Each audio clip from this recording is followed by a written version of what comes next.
आदरणीय सभापति जी, आदरणीय सभी सांसद महोदय, राष्ट्रपति जी के अभिभाषण पर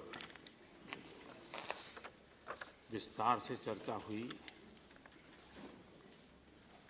करीब 30 माननीय सदस्यों ने इस चर्चा में हिस्सा लेकर के अपने अनुभव का, अपने ज्ञान का देश को लाभ पहुंचाया। श्री जगत प्रकाश नड्डा जी, श्री अरुण जेटली जी, श्री गुलाम नबी आज़ाद जी, डॉक्टर विजयलक्ष्मी जी, प्रमोद तिवारी जी, श्रीमती रजनी जी, श्री अनिल देसाई, श्री शरद यादव जी, श्री डेरेक जी, श्री प्रफुल्ल पटेल, सरदार सुखदेव सिंह, सीताराम जी, डी राजा जी, के केशव राव जी, कई सारे नाम हैं। सभी महानुभावों ने सदन को और देश को लाभान्वित किया। आदरणीय अध्यक्ष जी, राष्ट्रपति जी के अभिभाषण में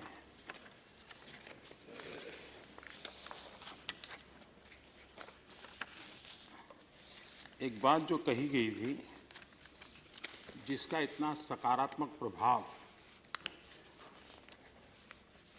इतना तुरंत होगा, ये बात हम सबको प्रसन्न करती है।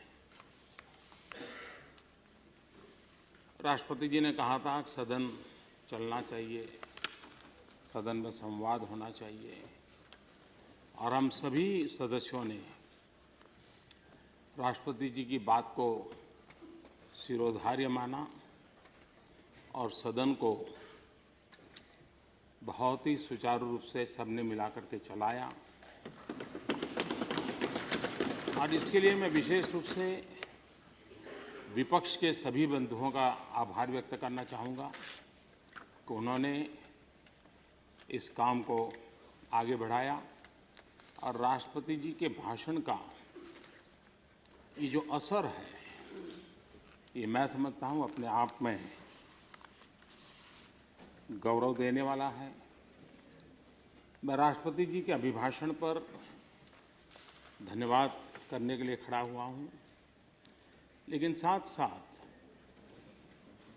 मैं सदन के माननीय सदस्यों से भी इस बात से आग्रह करना चाहूँगा। एक तो खुशी की बात है कि सदन में सभी सदस्य सक्रिय हैं, अपने अपने विचारों के लिए आग्रही हैं। करीब 300 के करीब अमेंडमेंट्स आए हैं और हर अमेंडमेंट का अपना महत्व भी है, लेकिन मैं सबसे आग्रह करूंगा कि हम राष्ट्रपति जी के विजडम पर भरोसा करते हुए समय की सीमा में जितने विषय आ सके, नहीं आए उसका मतलब ये नहीं वो महत्व के नहीं है। और इसलिए राष्ट्रपति पद की गरिमा और उनके विजडम पर भरोसा करते हुए मैं सभी आदरणीय सदस्यों से प्रार्थना करूंगा कि वे अपने संशोधन को वापस करके राष्ट्रपति जी के अभिभाषण को सर्वसम्मति से धन्यवाद प्रस्ताव हम पारित करे थे कि अच्छी परंपरा जारी रहेगी।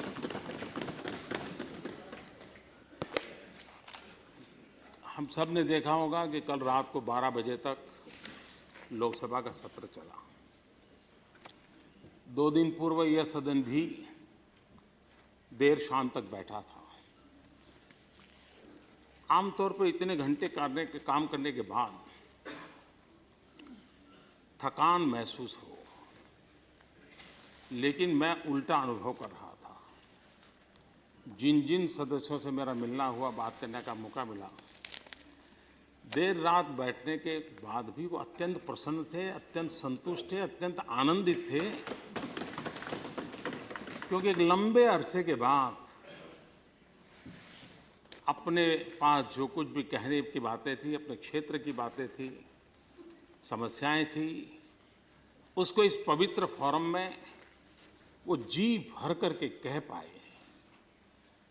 ये अवसर उनको मिला है, उनके चेहरे की जो प्रसन्नता है, ये सदन चलने के कारण संभव हुआ है।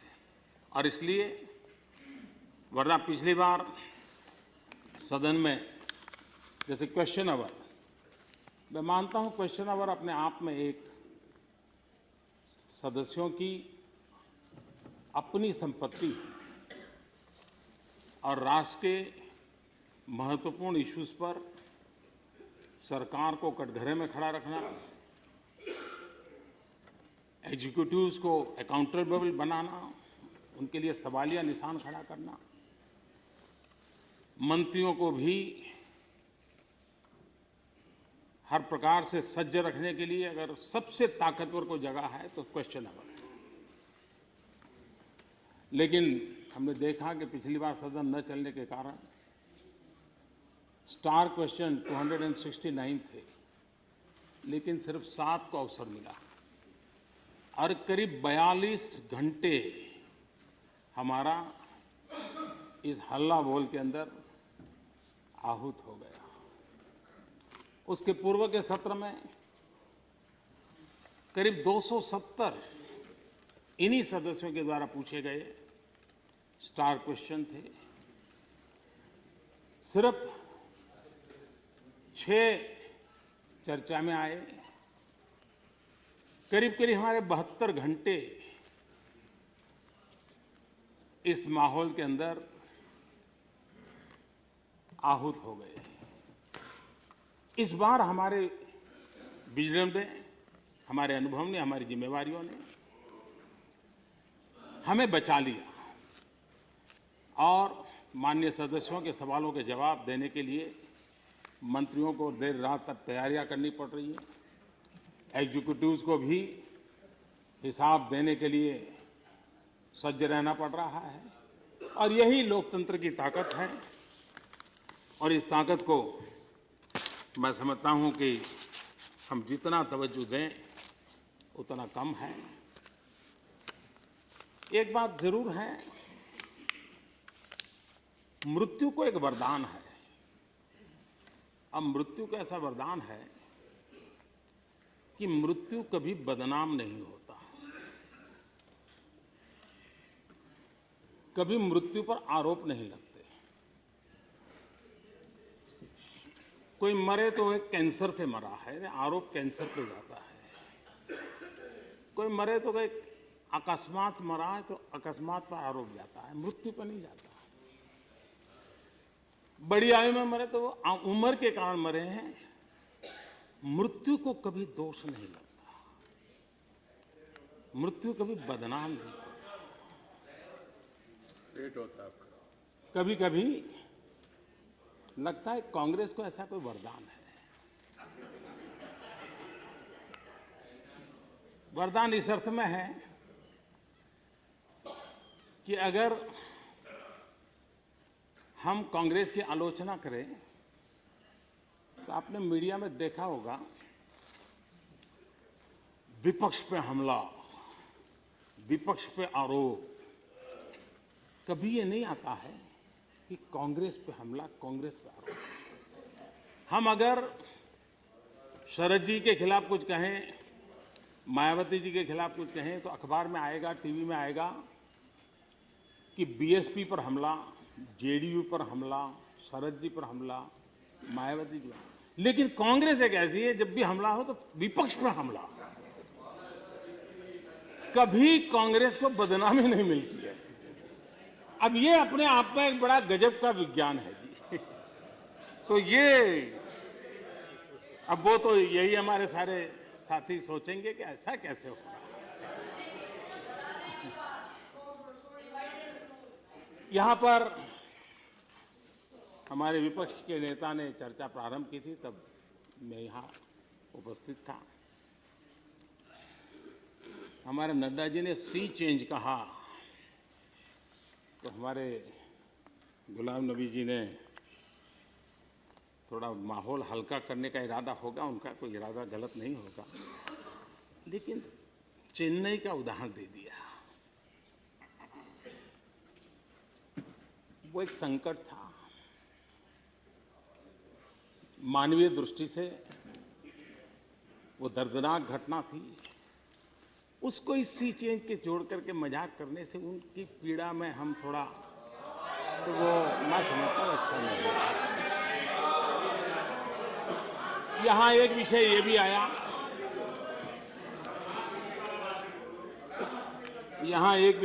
आया, कि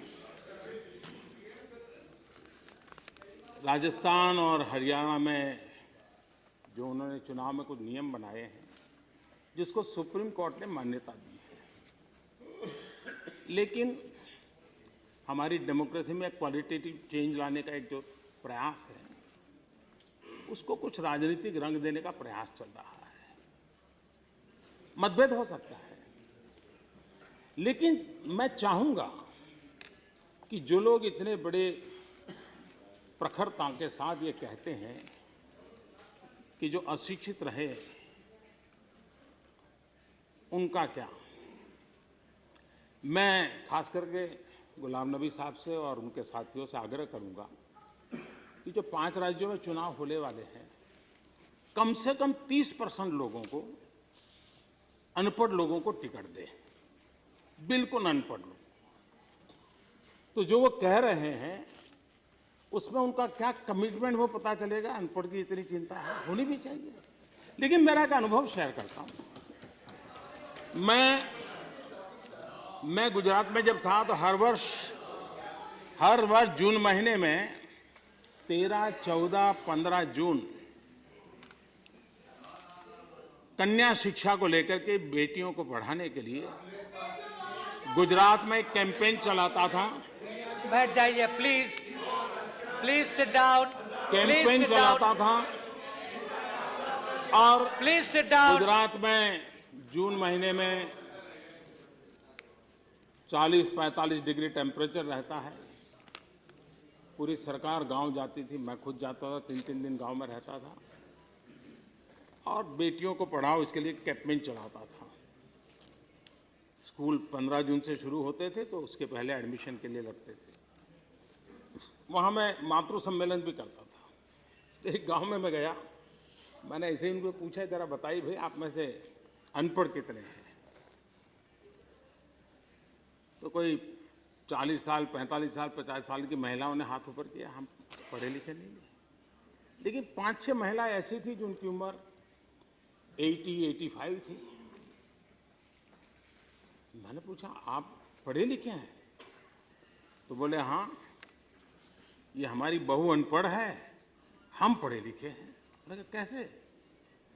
तो बोले हम जो हैं वो गायकवाड़ स्टेट के नागरिक थे, आज़ादी के पहले की बात।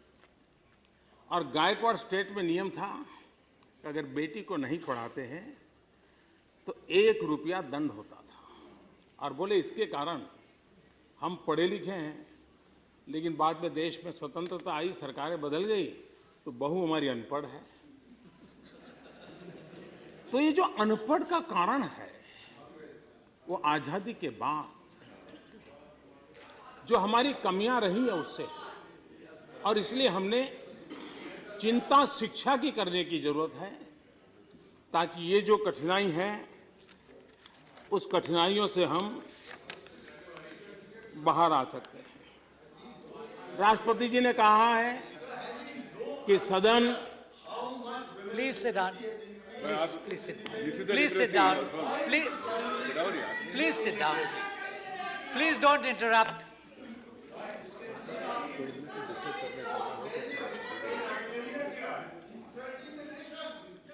पहले आकाशवाणी में प्लीज आकाशवाणी रेडियो पर प्लीज आकाशवाणी रेडियो पर एक कार्यक्रम चलता था और गुजराती में जो शब्द था, मैं मुझे मालूम नहीं हिंदी में वही शब्द है क्या, बिसराते सूर, यानी जो भूले बिसरे गीत हैं उनका कार्यक्रम आखिरी तो अब कुछ लोगों का ये टेन्योर पूरा हो रहा है तो स्वाभाविक है कि आखिर में कुछ तो ये भूले बिसरे सुर आखिर में सुनाई तो देने चाहिए।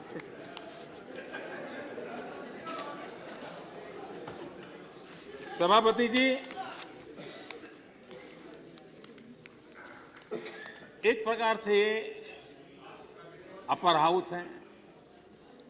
हमारे यहाँ कहा जाता है महाजन ये न गतः पंथा। जहाँ महापुरुष चलते हैं लोग उसका पीछे चलते हैं। इस सदन में महाजन बैठे हैं। इस सदन से जो होगा, जिस प्रकार से होगा, उसका असर लोकसभा में होगा, उसका असर असेंबली में होगा, कहीं कहीं कॉरपोरेशन सिटी में भी हो रहा है। और इसलिए हम ऐसा कैसा करें ताकि नीचे तक वो माहौल बने जो लोकतंत्र को पुष्ट करे। देश कहीं हमारे बिल पारित हो इसका इंतजार कर रहा है। जीएसटी की चर्चा हो रही है, बाकी बिल की मैं चर्चा नहीं कर रहा हूं, लेकिन बहुत बड़ी मात्रा में अब जो जनप्रतिनिधि चुन करके आए हैं उन्होंने तो उसको स्वीकार कर लिया है, लेकिन राज्यों के जो प्रतिनिधि हैं वहाँ अब ये जगह ऐसी है जो अपर हाउस हमारा एक चैम्बर ऑफ आइडियाज है। यहाँ से देश को मार्गदर्शन मिले, दिशा मिले, और इसलिए दोनों सदनों के बीच तालमेल होना बहुत जरूरी है। दोनों सदन वस्तुतः उसी स्ट्रक्चर के भाग हैं और सहयोग एवं सामंजस्य की भावना की किसी भी कमी से कठिनाइयां बढ़ेगी और हमारे संविधान के उचित रूप से कार्य करने में बाधा खड़ी होगी। ये चिंता पंडित जवाहरलाल जी नेहरू ने जताई थी। मैं आशा करता हूं कि हम पंडित जी की इस चिंता को महत्व दें और हम कोशिश करें कि हमारे यहाँ इन सारे जो पेंडिंग बिल हैं, इस बार सदन चल रहा है, एक अच्छे माहौल में चल रहा है, तो हम इन चीज़ों को अगर पारित करें तो देश को गति देने में ये महाजनों का गृह है, वरिष्ठों का गृह है, वो बहुत बड़ा रोल प्ले कर सकता है। इसलिए मैं आग्रहपूर्वक प्रार्थना करता हूं सभी माननीय सदस्यों से कि लोकसभा में जो बिल पारित हुए हैं उनको हो सके उतना जल्दी पारित करके हम देश को गति देने में अपनी भूमिका अदा करें।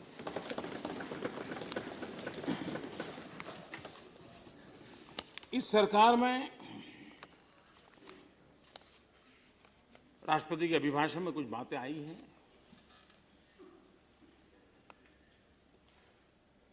ये तो सही है कि देश आजाद हुआ है, सरकारें बनी हैं, लंबे अरसे तक सत्ता भोगने का अवसर मिला है, सत्ता में रहने का अवसर मिला है, कुछ काम करने का अवसर मिला है, और कुछ समय पहले से थोड़ा बदलाव भी शुरू हुआ है धीरे धीरे। इस समय हम लोगों को मौका मिला है, और ऐसा तो नहीं है कि कोई काम करना नहीं चाहता होगा, हर कोई चाहते होंगे, लेकिन कभी कभार सवाल ये होता है कि हम इतना बड़ा देश, इसकी आवश्यकताओं की पूर्ति को होती है, चलती है, इस प्रकार से करेंगे तो हम बहुत पिछड़ जाएंगे। हमें इंक्रीमेंटल इंप्रूवमेंट से हट करके एक क्वांटम जंप की ओर जाना बहुत जरूरी है, और इसलिए शक्ति भी जरा ज्यादा लगानी पड़ती है और शक्ति जोड़नी भी पड़ती है। तो उसकी दिशा में हम प्रयास कर रहे हैं। हमने एक बल दिया है गुड गवर्नेंस पर, और जब मैं गुड गवर्नेंस की बात करता हूं, सुशासन की बात करता हूं, तो उसकी पहली शर्त होती है ट्रांसपेरेंसी। हम भाई बड़ी भली भांति जानते हैं कि इसके पूर्व हमारे आने से पहले देश और दुनिया में सही और गलत इसका विवाद हो सकता है, लेकिन ये माहौल बना हुआ था, विश्वास टूट चुका था, आशंका के दायरे में हम दबे हुए थे और सब दूर भ्रष्टाचार, भाई भतीजावाद, इन चीजों ने हिंदुस्तान के मन को जकड़ दिया था। दुनिया में भी इसके कारण भारत की छवि को गहरा नुकसान हुआ था। देश में विश्वास पैदा करने के लिए आवश्यक है और जिम्मेदार लोगों की जिम्मेवारी भी है transparency. Policy driven government, individual के व्हीम पर सरकारें नहीं चल सकती। सरकार नीतियों के आधार पर चलनी चाहिए, इस पर हमारा बल रहा है। पिछले दिनों चाहे कोयले की चर्चा हो, चाहे स्पेक्ट्रम की चर्चा हो, न जाने क्या क्या बातें उठी। अब तो मामले सारे कोर्ट में भी पड़े हुए हैं, लेकिन हम लोगों ने ट्रांसपेरेंसी पर बल दिया। उसका परिणाम ये है, कोयला ऑक्शन में हम गए 3.33 लाख करोड़, स्पेक्ट्रम में गए 1 लाख करोड़, हम एफएम रेडियो में गए। अभी अभी चल रहा है, शायद आप लोगों को ध्यान होगा, 6 अन्य मिनरल्स का, और अभी अभी जो ऑक्शन में करीब 18,000 करोड़ रुपए क्रॉस करते हैं। ये एक कोशिश हमारी कि ट्रांसपेरेंसी, और मैंने उसके लिए उदाहरण लिए। अभी फोर्ब्स मैगजीन,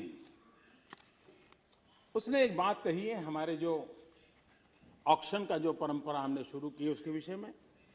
फोर्ब्स मैगजीन कहता है, India has just conducted it's first auction of a gold mine. This is exactly the right way to allocate the exploration and exploitation rights of such a natural resources. This is another one of those steps along the road to India becoming the much wealthier country it should be. अब वो जो gold mine कहते हैं, उनकी पश्चिम की दुनिया में इनके लिए कोयला वगैरह को सबको वो गोल्ड माइन के रूप में माना जाता है। उस अर्थ में गोल्ड माइन लिखा है, हमारे यहाँ कोई सोना की खदानें नहीं दी गई है। फोर्ब्स मैगजीन ने आगे एक जगह पे अच्छी बात कही है, हमने जो प्रयास किया उसको उसने कहा है, एक ही वाक्य अच्छा अलग से मैं पढ़ना चाहूंगा। This is the way this matter should be handled.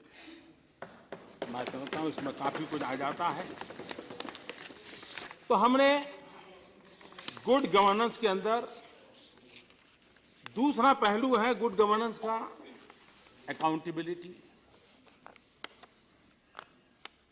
हमें मान के चले कि कुल मिलाकर के जो डिटोरिएशन आया है उसमें हम खबरों की स्पीड से चलते चले जा रहे हैं, पीछे की चीजें छूटती चली जा रही हैं। खबरें आती हैं जाती हैं, घटनाएं आती हैं जाती हैं, अकाउंटेबिलिटी का विषय छूट जाता है। हमने कोशिश की है कि अकाउंटेबिलिटी पर बल दिया जाए। मैं लगातार इन दिनों इंफ्रास्ट्रक्चर के रिव्यू कर रहा हूं। इस सदन के सभी माननीय सदस्यों को आश्चर्य होगा, 10-10, 20-20 साल से हमारे बड़े बड़े प्रोजेक्ट लटके पड़े हुए हैं। क्या तो एनवायरमेंट वालों ने रोक दिया होगा, क्या कोर्ट कचहरी ने रोक दिया होगा, या स्थानीय कोई बॉडी होगी छोटी नगर पालिका, उसने रोक करके बैठ गई होगी। और रुका हुआ है, क्यों रुका हुआ है कोई देखता नहीं, पूछता नहीं। इसी कारण, कभी फाइनेंशियल कारण भी रहे होंगे, लेकिन 10-10, 20-20 साल से रुके हुए प्रोजेक्ट्स, मैंने पिछले दिनों करीब 300 प्रोजेक्ट ना खुद ने रिव्यू किया, और उसकी वर्थ है करीब 15 लाख करोड़ रुपया। मैं इस सदन को नम्रतापूर्वक कहता हूं कि वो सारे छोटे संकटों में फंसे हुए ये 15-20 साल पुराने स्टॉल प्रोजेक्ट्स आज चालू हो गए हैं, गति बढ़ रही है। परिणाम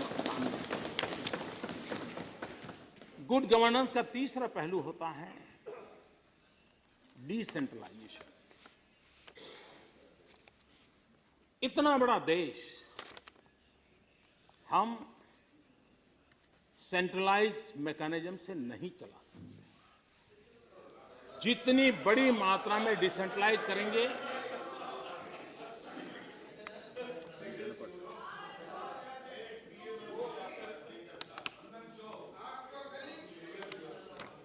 और इसलिए सरकार ने नीतिगत रूप से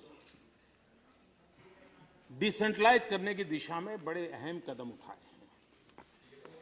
जैसे एनवायरनमेंट,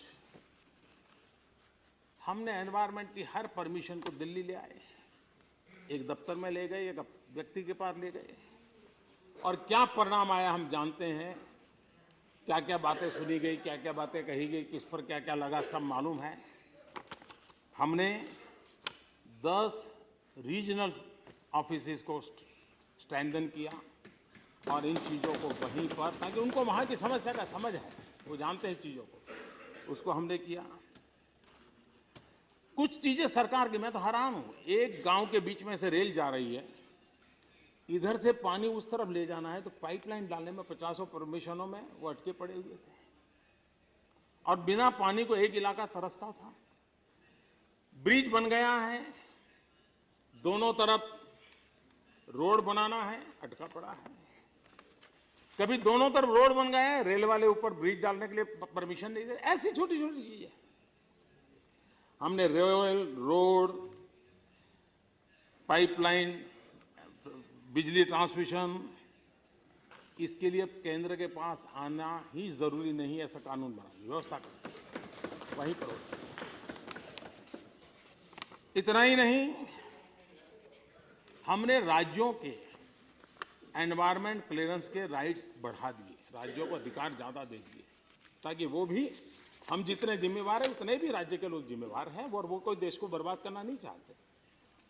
अब जैसे सैंड, आज हमारे यहाँ नदी में से बालू, हाउसिंग कंस्ट्रक्शन में कितनी, हर नदी दिल्ली तक इंतजार करती है परमिशन मिले। हमने इसको राज्य ने डिस्ट्रिक्ट लेवल पे दे दिया, डिस्ट्रिक्ट अथॉरिटी उसको निर्णय करेगी और वो तय करेगी। ऑनलाइन प्रक्रिया की, ऑनलाइन प्रक्रियाओं को लोग देख सकते हैं। रेलवे के टेंडर पहले पहले पहले पहले रेलवे के सारे टेंडर प्रक्रिया यहां होती थी। आज हमने उसको जनरल मैनेजर के अंडर में डाल दिया, टेंडर प्रक्रिया वहीं से चल रही है, गति से चल रही है। पहले कैबिनेट अप्रूवल के लिए 300 करोड़ 500 करोड़ के प्रोजेक्ट भी कैबिनेट के अप्रूवल के लिए आते थे, इंतजार करना पड़ता था। हमने तय कर दिया, मिनिस्ट्री करेगी, 1000 करोड़ से ऊपर होगा तभी कैबिनेट में लाना है, उन कामों को आगे बढ़ाएं। मेरा कहने का कि हमने डिसेंट्रलाइजेशन के द्वारा इसको आगे बढ़ाने का प्रयास किया है। गुड गवर्नेंस की एक महत्वपूर्ण बात होती है इफेक्टिव डिलीवरी। अब जनधन अकाउंट की यहां चर्चा हो रही है। हमारे माननीय विपक्ष नेताजी ने भोपाल के अच्छे उदाहरण दिए। मैं गुलाम नबी जी का बहुत आभारी हूं कि जो एक विपक्ष ने करना चाहिए वैसा सटीक काम उन्होंने किया। भोपाल जिले में किस गांव में कौन जनधन अकाउंट से रह गया है और उसका रिकॉर्डिंग तक करके ले आए। होना यही चाहिए, तभी एग्जीक्यूटिव अकाउंटेबल बनेगी। और इस सदन के सदस्यों का यही काम होता है। ये मुद्दा मेरी सरकार तेरी सरकार नहीं होता है। और मैं मानता हूं ये सही दिशा का ये प्रयास है। उसमें तथ्य क्या है वो तो कल अरुण जी ने कह दिया, मैं तथ्य की चर्चा नहीं कर, मैं इस प्रयास को अच्छा मानता हूं। क्योंकि कभी कभार नीचे से व्यवस्था से खबर आ जाती और हम मान लेते हैं, लेकिन विपक्ष सजग रहा, देखा और कितनी मेहनत की साहब। सत्ता में इतनी मेहनत की होती तो जनधन अकाउंट का काम मुझे करना ही नहीं पड़ता। बाल की खाल उधेड़ी, बाल की खाल उधेड़ी। लेकिन फिर भी अच्छा किया साहब। आपने माइक्रोस्कोप लेकर के देखा। मोदी कह रहा है जनधन हो गया, देखो यार कहीं तो होगा कोई कोने में। बहुत माइक्रोस्कोप लेकर के निकले। लेकिन साहब आप इतने साल माइक्रोस्कोप नहीं, अगर बाइनोकुलर से भी देख करके काम किया होता तो आज ये मेहनत मेरे जिम्मे ना। आज माइक्रोस्कोप लेकर के घूम रहे हो, अच्छा होता जब सत्ता में थे बाइनोकुलर से भी देख करके काम को निपटारा करने का प्रयास किया होता। और इसलिए मेरा कहने का तात्पर्य यही है कि हम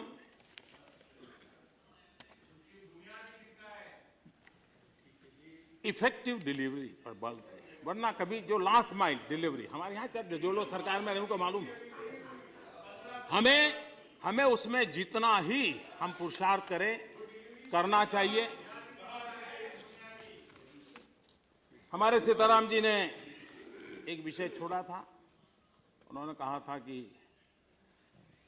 ये टारगेटेड सब्सिडी के नाम पर अब सब्सिडी कम कर रहे हो। वैसे वो उनके नेचर का विषय नहीं है, लेकिन क्यों बोल दिया मुझे समझ नहीं आता है। क्योंकि लेकिन हो सकता है पॉलिटिक्स में कुछ चीजें करनी भी पड़ती हैं। मैं एक उदाहरण देना चाहता हूं चंडीगढ़ शहर का। चंडीगढ़ शहर में ज्यादातर घरों में बिजली है, ज्यादातर घरों में गैस कनेक्शन है। उसके बावजूद भी चंडीगढ़ में 30 लाख लीटर केरोसिन जाता था, जबकि उनका कोई उपयोग उनको नहीं था। कुछ परिवार थे जिनके पास गैस नहीं था, शायद उनको उपयोग होगा। 30 लाख लीटर केरोसिन। हमने सोचा कि भाई जरा हम जाम योजना को लागू करें।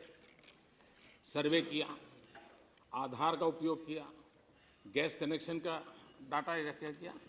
कुछ परिवार रह गए जिनके पास गैस कनेक्शन नहीं था, तो हमने एक अभियान चलाया है, आने वाले कुछ दिनों में शायद पूरा हो जाएगा। लेकिन इसका परिणाम यह हुआ कि 30 लाख लीटर केरोसिन जो कि जाता था और धन्ना सेठों के द्वारा बाजार में चला जाता था, मुड़ीपतियों के पास चला जाता था। ये पूंजीपति लोग उसका ब्लैक मार्केटिंग करते थे, डीजल में मिक्स करते थे, एनवायरनमेंट को बर्बाद करते थे। ये टारगेटेड सब्सिडी का परिणाम ये है कि ये जो धन्ना सेठ या पूंजीपति के लोगों के हाथ में 30 लाख लीटर केरोसिन जाता था, बहुतेक तो बंद हो गया, बाकी भी अब बंद हो जाएगा। और इसके कारण देश की करोड़ों रुपए की सब्सिडी बचेगी। देश की करोड़ों रुपए की सब्सिडी बचेगी। तीसरा देश को इंपोर्ट करने में भी राहत मिल जाएगी। कहने का हमारा तात्पर्य यह है कि हम जो टेक्नोलॉजी के माध्यम से इस काम को जो हम कर रहे हैं, इस काम के संबंध में सब्सिडी सही व्यक्ति को मिले, नियम में जितनी मिलनी चाहिए उतनी मिले, समय पर मिले, उस दिशा में हमारा एक प्रयास है। ये रुपये बचाने का खेल नहीं है। एक व्यवस्था में ट्रांसपेरेंसी लाना नहीं, लीकेजेज बंद करने की, दलालों को निकालने का एक उत्तम प्रकार का प्रयास है। उसमें भी कुछ कमियां हैं तो ठीक करनी है, और आप लोगों का उसमें सहयोग मिलेगा, कहीं से कोई जानकारी मिलेगी तो उसको ठीक करने में सुविधा बढ़ेगी। तो मैं निमंत्रित कर देता हूं सबको कि ऐसी कोई बात ध्यान में आए तो जरूर सरकार के ध्यान में लाइए, ताकि हम इसको कर पाए। एक विषय है, माननीय हमारे गुलाम नबी साहब ने विषय निकाला स्किल डेवलपमेंट का। आपने कहा कि प्रधानमंत्री मनमोहन सिंह जी ने इसको शुरू किया था वगैरह वगैरह। वैसे हमारे देश में स्किल ये परंपरागत है। लेकिन हर सरकार ने किसी न किसी रूप में प्रयास किया। अब बात कहां जाकर के अटकती है? अब जैसे मान लीजिए आज हम गंगा सफाई करते हैं,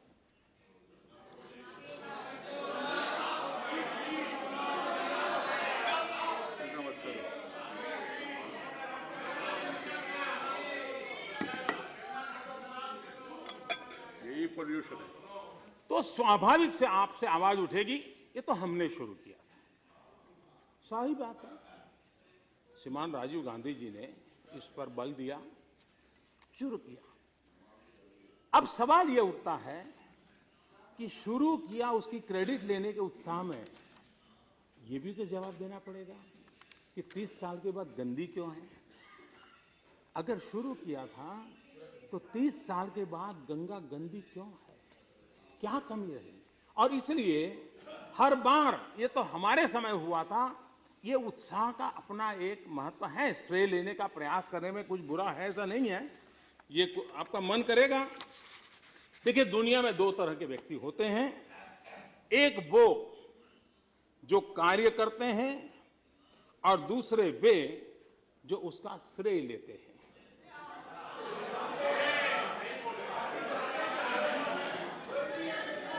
आप इनमें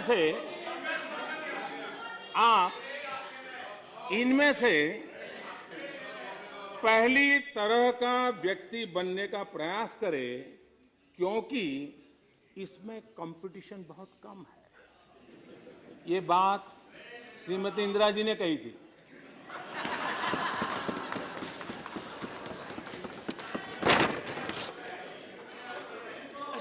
अब स्किल डेवलपमेंट देखिए साहब, 2008 में मैं मानता हूं स्किल डेवलपमेंट पिछली सरकार में जो चला उसमें एक स्किल की मास्टरी आ गई और वो मास्टरी थी कमिटियां बनानी और कमिटियां बिखेरनी। उसमें मास्टरी आ गई, स्किल डेवलपमेंट वो हुआ।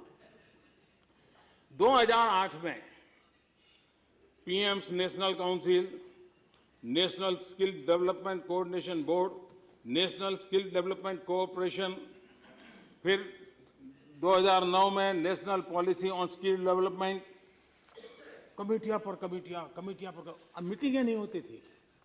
एक कमेटी की मीटिंग शायद 2.5-3 साल के बाद अचानक ये कर ली गई थी, लेकिन वो भी इसलिए कर दी गई थी कि अगली मीटिंग कब करेंगे।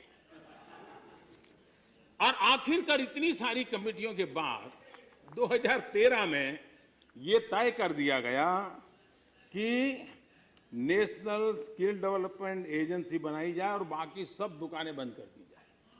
साहब, ये स्किल डेवलपमेंट का हाल था। स्किल डेवलपमेंट के विषय में आपका अज्ञान नहीं था, आपको ज्ञान था कि ये जरूरी है, देश में इतनी बड़ी संख्या में नौजवान है, करना चाहिए। लेकिन कभी कभार तो महाभारत याद आता है, जानामि धर्मम नच में प्रवृत्ति।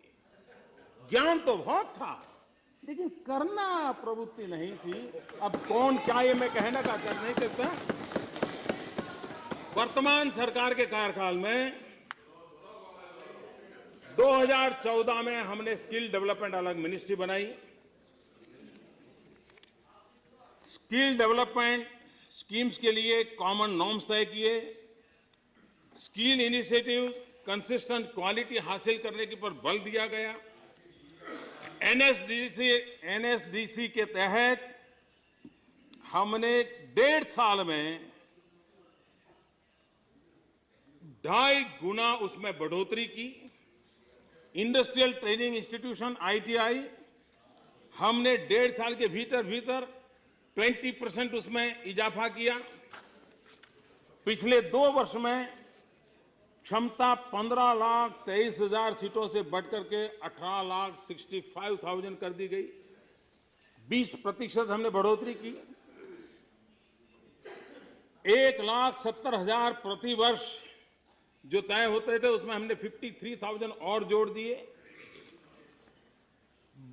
10th और 12th उसमें वोकेशनल एजुकेशन करीब 1200-1300 स्कूल में चलता था, आज उसको हमने एकदम से क्वांटम जंप लगा करके 3,000 पहुंचा दिया।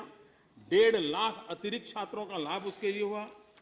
इंटरनेशनल मोबिलिटी, ये बात मान के चले कि 2030 वो समय आएगा जब दुनिया की नजर हिंदुस्तान के वर्कफोर्स पर रहने वाली है। हमने अभी से ग्लोबल स्टैंडर्ड का वर्कफोर्स तैयार करने की दिशा में हमने काम करना चाहिए। इंटरनेशनल मोबिलिटी को हमने बल देना चाहिए और उसके लिए ऑस्ट्रेलिया और यूके के जो स्टैंडर्ड्स हैं उसको मैच होते हुए कामों को हमने शुरू किया है और भी रिक्वायरमेंट के अनुसार उस स्टैंडर्ड को लेने की दिशा में हम काम करना चाहते हैं। अप्रेंटिसशिप, किसी न किसी कारण से हमने अप्रेंटिसशिप को एक ऐसी अवस्था बना दी कि सब उद्योगकार व्यापारी दरवाजे बंद करके बैठ गए, किसी को घुसने नहीं देते। और किसी को भी नौकरी चाहिए तो लोग पूछते हैं एक्सपीरियंस है क्या? एक्सपीरियंस लेना जाता है तो दरवाजा बंद है। जब तक हम अप्रेंटिसशिप को बल नहीं देते, हमारे नौजवानों को एक्सपीरियंस नहीं मिलेगा। एक्सपीरियंस नहीं मिलेगा तो उनके लिए जॉब अपॉर्चुनिटी नहीं होगी। और उसको ध्यान में रखते हुए हमने अप्रेंटिसशिप के ट्रेनिंग जो पहले 3,12,000 थे, एक 1.25 साल के भीतर 2,70,000 और उसमें जोड़ दिए। हमने वो व्यवस्था की। पहले हमारे यहां टारगेट होता था कितने बच्चों को तैयार किया, उसी को पूरा करने की दिशा में प्रयास था। हमने मार्केट में रिक्वायरमेंट क्या है, किस प्रकार के सिलेबस की जरूरत है, किस प्रकार की ट्रेनिंग की जरूरत है, उसका सर्वे किया और अकॉर्डिंग टू दैट हमने स्किल डेवलप किया ताकि जॉब के साथ उसको कनेक्ट किया जाए और उसको उसका काम मिला जाए। और उस दिशा में हमने प्रयास किया है। और मैं देख रहा हूं कि पिछले दिनों हमारे देश में जो मैन्युफैक्चरिंग को बल तो देना ही होगा, हम सब जानते हैं। कोई भी सरकार हो, भाषण के लिए हम कुछ भी कहें लेकिन देना पड़ेगा। और इसके कारण हमने एफडीआई पर बल दिया। एफडीआई में बढ़ोतरी हुई 48% करीब। हमने 2015 में इलेक्ट्रॉनिक मैन्युफैक्चरिंग में 6 गुना बढ़ोतरी हुई है। 2015 में सॉफ्टवेयर एक्सपोर्ट सबसे ज्यादा हुआ है। हमारे मेजर पोर्ट्स 2015 में सबसे ज्यादा हैंडलिंग हुआ है। 2015 में सबसे ज्यादा कार उत्पादन हुआ है। 50 नई मोबाइल कंपनियां मैन्युफैक्चरिंग के लिए आई है। ये सारी बातें स्किल और रोजगार के साथ जुड़ने वाली हैं और स्किल और रोजगार की दिशा में ये काम करने वाले हमारे प्रयास हैं। और उसका परिणाम ये होगा कि हमारे देश में रोजगार की संभावनाएं, ईज ऑफ डूइंग बिजनेस में 12 रैंक हम क्वांटम जंप लगाया है, ऊपर गए हैं। वर्ल्ड इकोनॉमिक फोरम ने ग्लोबल कॉम्पिटिटिव इंडेक्स में हम 16 स्थान ऊपर गए हैं। मूडीज ने जो अपग्रेडेशन दिया हमारे लिए पॉजिटिव दिया है, जो ग्लोबल एनवायरनमेंट में भारत की साख को बढ़ाता है, भारत की ताकत की पहचान कराता है। एम्प्लॉयमेंट की चर्चा, स्किल डेवलपमेंट हो, मैन्युफैक्चरिंग सेक्टर में बढ़ावा हो। एक रोजगारी को लिए मानदंड के रूप में एक इंस्टीट्यूट को हमने मान्यता मिली हुई है, मॉन्स्टर एम्प्लॉयमेंट इंडेक्स। ये ऑनलाइन रिक्रूटमेंट के आधार पर एनालिसिस करता है। जनवरी 2016 में इंडेक्स 229 था। यह इंडेक्स 2014 में सिर्फ 150 था और आज आप देख सकते हैं कि 150 से बढ़कर के 229 इंडेक्स को हम प्राप्त कर गए हैं। हमने रोजगारी को बढ़ावा देने के लिए जो माइक्रो एंड स्मॉल इंडस्ट्री है उसको हमने टैक्स के अंदर सुविधाएं दी हैं। स्टार्टअप को बल दिया है। 3 साल के लिए टैक्स में हमने रियायत दी है ताकि नौजवानों को स्टार्टअप के लिए मौका मिले। मुद्रा बैंक के द्वारा करोड़ों करोड़ों लोगों को हमने धन दिया है। जो पुराने थे उन्होंने एक्सपेंशन किया है। एक्सपेंशन के कारण उसको 1-2 लोगों को और रोजगार देने का उसको अवसर मिला है। और इसमें भी ज्यादा SC, ST और विमेन है। मुद्रा के लाभार्थी सबसे ज्यादा SC, ST, OBC and women है। नए उद्योग जो लगेंगे उसके लिए हमने टैक्स को 25% पर रख दिया है और कोई बेनिफिट लेना अगर चाहता नहीं है तो ये बेनिफिट मिलेगा। एक महत्वपूर्ण निर्णय इस बजट में आपने सुना होगा हम जो पूंजीपतियों की चर्चा करते हैं, जो लोग फर्स्ट यूपीए में सरकार का समर्थन करते थे और वो जो पूंजीपतियों का विरोध कर करके अपनी दुकान गाड़ी चलाते रहते हैं, आप देखिए हमारे देश में बड़े बड़े मॉल हो, वो तो 7 दिन चल सकते हैं, लेकिन गांव के अंदर एक छोटा दुकानदार हो, वो 7 दिन खुली नहीं रख सकता है। हमने बजट में इस बार घोषित किया है कि छोटे दुकानदार भी 7 दिन चला सकते हैं, देर रात भी चला सकते हैं। इसका परिणाम ही आने वाला है कि हर छोटा दुकानदार भी एक नए काम वाले को रखेगा। एक एक दुकान पर एक नए व्यक्ति के रोजगार की संभावना होने वाली है और उस दिशा में महत्वपूर्ण काम मैं समझता हूं आने वाले दिनों में रोजगार की दिशा में होने वाला है। चेयरमैन श्री, मैं आप थोड़ी किसानों के संबंध में बात करना चाहता हूं।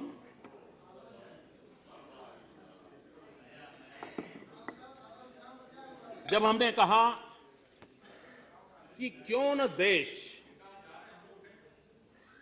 देश जिसमें किसान हो, प्रोग्रेसिव किसान हो, राज्य सरकारें हो, केंद्र सरकारें हो, हम सब मिलकर के, ये मैं बहुत जिम्मेवारी के साथ इन शब्द प्रयोग को किया हुआ है, सब मिलकर के ये लक्ष्य क्यों न तय करें कि 2022 में किसान की इनकम डबल हो।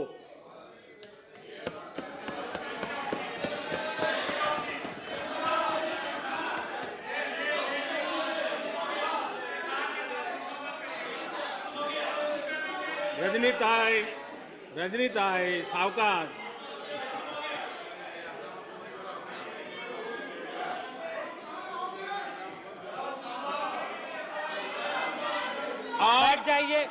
बैठ जाइए। मैं please don't interrupt. Please sit down. Manmohan Singh ji जैसा अर्थशास्त्री तो नहीं हूं, लेकिन जिस अवस्था में से पला बड़ा हूं तो गरीब किसानों के नजदीक से देखा है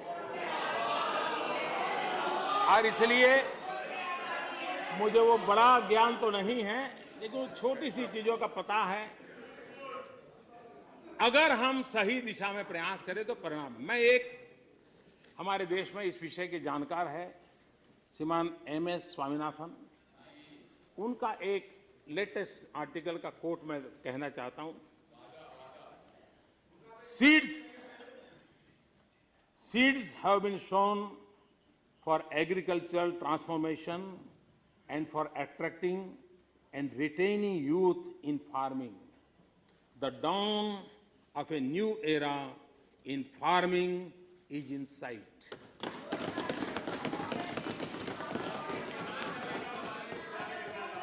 अब किसान की आय दोगुना हो सकती है कि नहीं हो सकती?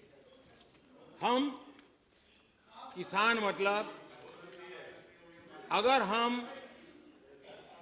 सॉइल हेल्थ कार्ड के काम को लेकर के चले हैं, उसको अगर हम सफलता से लागू करें और किसान सॉइल हेल्थ कार्ड के एडवाइजर के अनुसार अपनी जमीन का उपयोग करना शुरू करें, प्रोडक्टिविटी बढ़ सकती है, इनपुट कॉस्ट कम हो सकती है। आज किसान की मुसीबत ये है कि पड़ोसी ने अगर लाल डिब्बे वाली दवाई डाल दी तो उसको भी लगता है मैं लाल डिब्बे वाली दवाई डाल दूं। पड़ोसी ने अगर पीले डिब्बे वाली दवाई डाल दी तो वो भी पीले डिब्बे वाली दवाई डाल देता है। पड़ोसी ने इतने केजी यूरिया डाल दिया तो वो भी, उसकी जमीन उसके लिए योग्य है कि नहीं है, वो बेचारा उस पर। अगर हम कोशिश करें, हमारी एग्रीकल्चर यूनिवर्सिटीज, हमारे एग्रीकल्चर ग्रेजुएट्स, सारे लोग इसमें लगे और सॉइल टेस्टिंग का जो काम चला है उसको अगर खेती के साथ सीधा जोड़ करके हम आगे बढ़े, परिणाम ला सकते हैं। दूसरी बात, हमारे यहां हम टिम्बर इंपोर्ट करते हैं। अगर हम हमारे किसानों को, जहां उसकी जमीन की सीमा समाप्त होती है वहां वो 1-2 मीटर जमीन बर्बाद करता है, बाढ़ लगा देता है, 1 मीटर उधर वाले की जाती है, 1 मीटर इधर वाले की जाती है। अगर वो दोनों मिलकर के टिम्बर की खेती करें, पेड़ लगा दें, तो 15-20 साल में परमानेंट इनकम का सोर्स बन सकता है और जमीन को कोई नुकसान नहीं होने वाला है, जमीन को अतिरिक्त फायदा होने वाला है। उस दिशा में काम करते हैं। हम कृषि के साथ हम कृषि के साथ fisheries, poultry, animal husbandry, milk production, दूसरा वैल्यू एडिशन, इनकम बढ़ाने के लिए जरूरी नहीं है कि एग्रो प्रोडक्ट ही बढ़े, वैल्यू एडिशन से। अब अभी हमने एक निर्णय किया, कोका कोला कंपनी के साथ हमने दबाव डाला, उससे बातचीत की, लेबोरेटरी में टेस्टिंग करवाई। हमने आग्रह किया कि आप कोका कोला के अंदर 5% नेचुरल ऑरेंज जूस मिक्स करिए। और मुझे खुशी है कि अभी महाराष्ट्र गवर्नमेंट के साथ उनका एग्रीमेंट हुआ और विदर्भ के अंदर जो संतरा पैदा होता है वो संतरा अब कोका कोला के अंदर 5% मिक्स होगा, तो विदर्भ का किसान का संतरा बिकने में कोई दिक्कत नहीं आएगी। जो हमारे किसान हमें वैल्यू एडिशन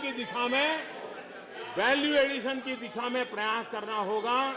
और इसलिए अगर हम आलू किसान बेचता है तो कम कमाई होती है, लेकिन वेफर बना करके बेचता है तो ज्यादा कमाई होती है।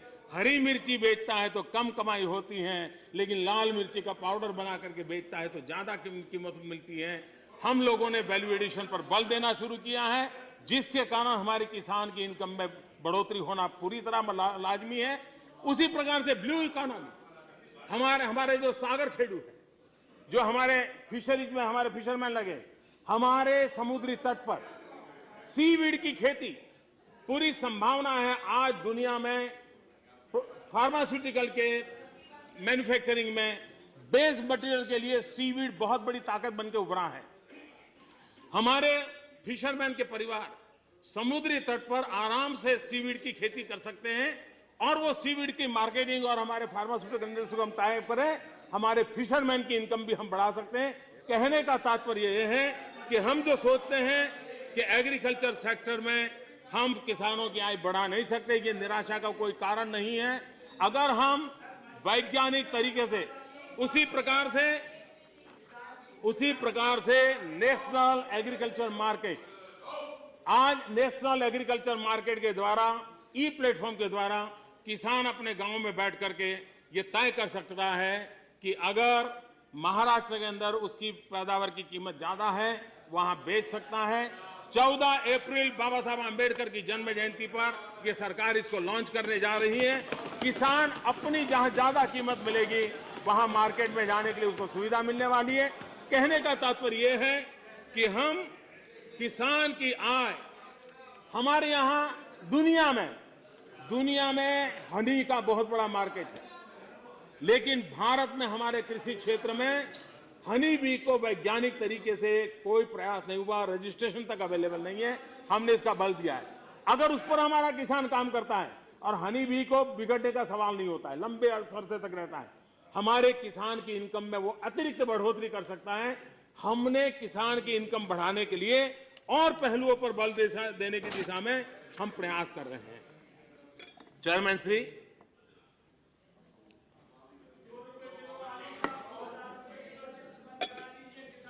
यहां पर स्वच्छता की चर्चा हुई और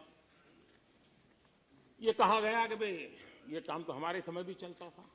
हमने किसी चीज की बात नहीं कही है, ये सब आप ही की देन है जी। हम कभी क्लेम नहीं करते हमारी देन है, आप ही की देन है कि आज हमको दिन रात मेहनत करके स्कूलों में 4 लाख टॉयलेट बनाने पड़े। आपने अगर बना करके दिया होता तो काम हमारा काम हो जाता। और इसलिए कोई ये नहीं कहता, कहने का तात्पर्य समस्याएं पुरानी है, समस्याएं नई नहीं है। समस्याओं का समाधान करने के प्रयास अविरत चले हैं। हर किसी ने अपने अपने समय उसमें कुछ न कुछ जोड़ने का प्रयास किया है। उस समय की स्थिति के अनुसार, अवेलेबल रिसोर्सेज के अनुसार हमने भी एक प्रयास किया है। और ये खुशी की बात है, देखिए 1986 में सेंट्रल रूरल सैनिटेशन प्रोग्राम आया था, तब से लेकर के रिकॉर्ड पर इन चीजें अवेलेबल है। उसके बावजूद भी हम अभी तक परिणाम प्राप्त नहीं कर सके। परिणाम प्राप्त करना है तो हमने जन आंदोलन खड़ा करना पड़ेगा। और मैं आज इस बात को संतोष के साथ कह सकता हूं कि आज स्वच्छता ये जन आंदोलन बनने की दिशा में जा रहा है। हमारी संसद ने देश आजाद होने के बाद कभी भी स्वच्छता पर डिबेट नहीं की थी। पहली बार इस देश में पार्लियामेंट ने 2-2, 3-3 घंटे तक स्वच्छता पर चर्चा की। हो सकता है सरकार की आलोचना हुई होगी, लेकिन कम से कम इस सदन के लोग, उस सदन के लोग इस बात पर सेंसिटाइज हुए हैं कि अब इसको ऐसे नहीं रहने देना चाहिए, बदलना चाहिए। एक अच्छा माहौल बन रहा है। हम सब उसको बल कैसे दें उस दिशा में सोचें। कोई दावा नहीं करता है कि हम ही लाए हैं। जो है उसको, हमारे बाद कोई आएंगे तो वो उसको इंप्रूव करेंगे, उनके बाद कोई आएगा और इंप्रूव करेंगे। और हो सकता है कि स्थिति ऐसी है कि करना ना पड़े, वो जन सामान्य का विषय बन जाए, लेकिन हमें करना होगा। और जब तक हम इसको नहीं करेंगे, हमने अभी शहरों की एक चैलेंजिंग मोड में कंपटीशन शुरू किया है। उसका परिणाम ये आया है, अर्बन मिनिस्ट्री कर रही है, आज शहरों में उस शहर की इलेक्टेड बॉडी पर दबाव बढ़ रहा है कि भाई उन 3 में तुम्हारा नाम क्यों नहीं, हमारे शहर का नाम क्यों नहीं है। मैं बनारस का एमपी हूं, बनारस के नागरिक बनारस म्यूनिसिपैलिटी पर दबाव डाल रहे हैं कि भाई क्या बात है, ये स्वच्छता के अंदर बनारस क्यों नजर नहीं आ रहा है। जनता का प्रेशर बढ़ रहा है, ये बढ़ना चाहिए, ये बढ़ना चाहिए। और मैं तो चाहता हूं आप भी जहां जहां हो, आप भी ये प्रेशर बढ़ाइए, सरकार को मजबूर कीजिए, सभी इलेक्टेड बॉडीज को मजबूर कीजिए। हम स्वच्छता को हमारे देश हित का एक महत्वपूर्ण कार्यक्रम माने। महात्मा गांधी का जो सपना था 2019 में पूरा करना हम सबका दायित्व क्यों नहीं हो सकता। इस सरकार उस सरकार का नहीं हो सकता है। मेरे सभी माननीय सदस्यगण, ये हम सबका होना है। मैं देख रहा हूं मीडिया हाउस दुनिया भर के विषय में हमारी आलोचना करते हैं, सरकारों की आलोचना करते हैं। ये एक विषय ऐसा है कि देश का मीडिया पार्टनर बना है। कहीं ना कहीं मीडिया के लोग इस काम को कर रहे हैं, खुद कार्यक्रम कर रहे हैं, खुद उसको प्रमोट कर रहे हैं। इसको एक हम सबका कार्यक्रम बनाएंगे तो देश की और देश को टूरिज्म बढ़ाने के लिए काम आएगा।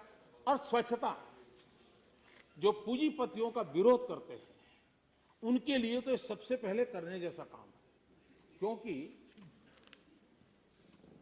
WHO का रिपोर्ट कहता है, इंटरनेशनल एजेंसी का रिपोर्ट कहता है कि गंदगी के कारण गरीबी में जीने वाले परिवारों को सालाना एवरेज 7,000 रुपया दवाई में खर्च होता है। अगर ये उसकी बीमारी जाए इसके कारण, कितनी बड़ी सेवा होगी।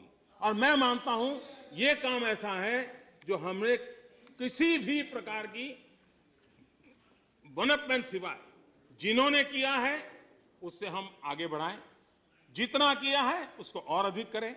इस रूप में हम करेंगे तभी इस देश को। अभी मैं छत्तीसगढ़ गया था, मैंने एक मां के पैर छुए, आदिवासी मां, पढ़ी लिखी है, 90+ उम्र है। उस मां ने अपनी 3 बकरियां बेच करके टॉयलेट बनाया। उस गांव में वो पहली महिला थी जिसने टॉयलेट बनाया। हम लोगों के लिए इससे बड़ा इंस्पिरेशन क्या हो सकता है। और इसलिए मैं चाहूंगा इसको सरकारी कार्यक्रम, पक्ष का कार्यक्रम, ये सरकार वो सरकार की सीमाओं में न बांधे, उसको देश हित के लिए सोचें। और उसको अगर हम बनाएंगे तो मैं समझता हूं कि बहुत अच्छा होगा। कल हमारे सीताराम जी जो उनका बेसिक फिलॉसफी है उसको कल प्रकट कर रहे थे कि इतने एग्जेम्पशन दिखना फला, पता आंकड़ा कहां से लाए वो तो भगवान जाने। हाँ, वो आंकड़ा मैं ढूंढा, मुझे मिला नहीं, मुझे बाद में दिखा देना जी वो आंकड़ा। लेकिन मैं बताना चाहता हूं, मैं वो आंकड़े की जरा बताना चाहता हूं। ये जो टैक्स एग्जेम्पशन है, जरा हम देखें,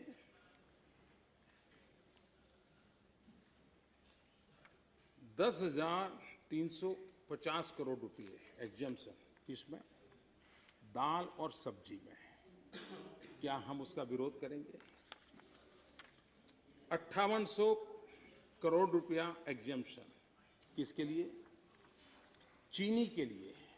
शरद राव के बगल में बैठे, शास्त्र समझा देंगे आपको। 19,120 करोड़ रुपए एग्जेम्पशन, किसके लिए? जम्मू कश्मीर, हिमाचल, उत्तराखंड, उनके उद्योगों के लिए, नॉर्थ ईस्ट के लिए। क्या हम उसका भी विरोध करेंगे क्या?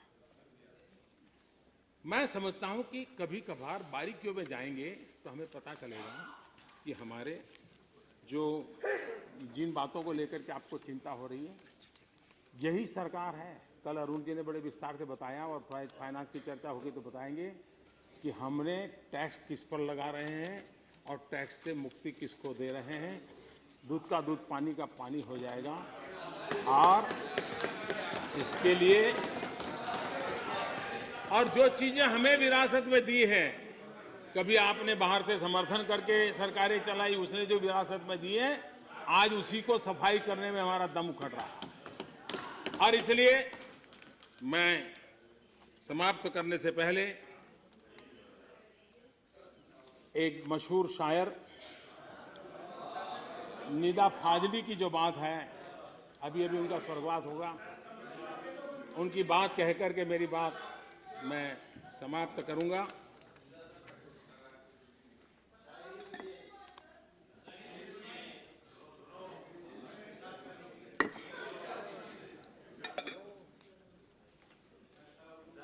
सफर में धूप तो होगी,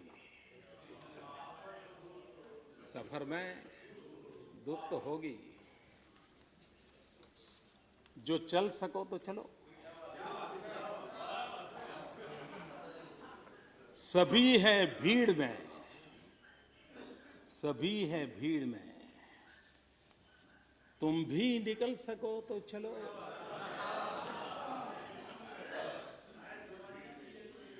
सफर में धूप तो होगी, जो चल सको तो चलो।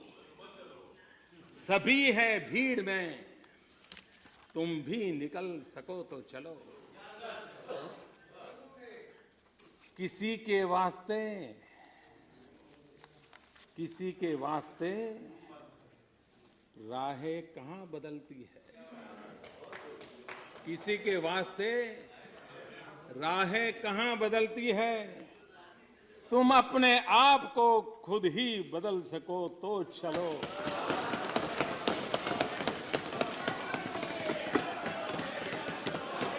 यहां किसी को कोई रास्ता नहीं देता, यहां किसी को कोई रास्ता नहीं देता। मुझे गिरा के अगर तुम संभल सको तो चलो। मुझे गिरा के तुम संभल सको तो चलो। यही है जिंदगी, यही है जिंदगी। कुछ ख्वाब, चंद उम्मीदें, इन्हीं खिलौने से तुम भी बहल सको तो चलो। सफर में धूप तो होगी, जो चल सको तो चलो। सभी है भीड़ में, तुम भी निकल सको तो चलो। बहुत बहुत धन्यवाद।